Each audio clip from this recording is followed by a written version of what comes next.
I first felt like an artist when I was in grade school.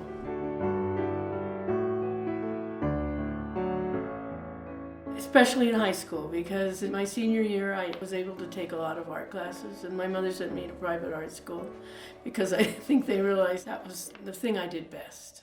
My primary support was not my parents. In fact, my father was not helpful at all. I had an outside source, a kind of a surrogate mom, who was very supportive of that. She was an interesting woman. She had come from a wealthy family and was very bohemian for the 50s. And she was very different than my parents, let's put it that way. My inspiration for my art comes from the natural world. It always has. I was a landscape artist in college. I did a lot of landscape, and then I later taught at the Museum of Art in Santa Fe, their school, and I taught watercolor, plein air, watercolor classes and things like that. But it's evolved. It's still that, only it's become more abstracted. It incorporates things besides just plant forms and natural forms, things that are seen and not seen, or heard and not heard, and more into a psychic, spiritual realm, I think. The artists that have had the most influence on me through the years have been artists that I've actually known and worked with.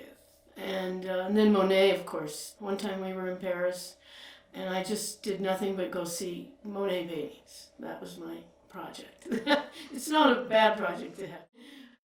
But I think as far as living artists, I would have to say Judy Paff has influenced me a great deal. I've never met her, of course. And Robert Kirshner, who started the decoration movement. And then the New Mexico Transcendentalists have always interested me, especially Agnes Pelton. I currently, the last 20 years, have worked in acrylic on canvas. Before that, I worked in a lot of pastel.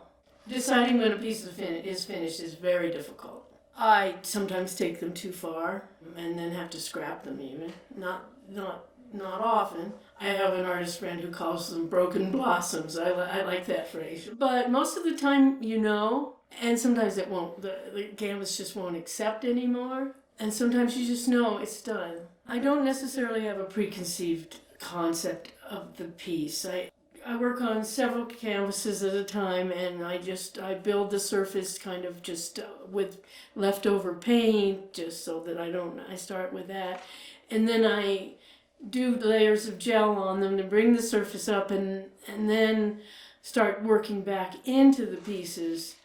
And I have a series in mind sometimes, but never exactly how the piece will be. It takes its own form and changes. And then I build back up and sometimes take out again and change. But it's not really preconceived, but I have an idea of series. Like with this series was the Bretagne series from the beaches in Brittany, France.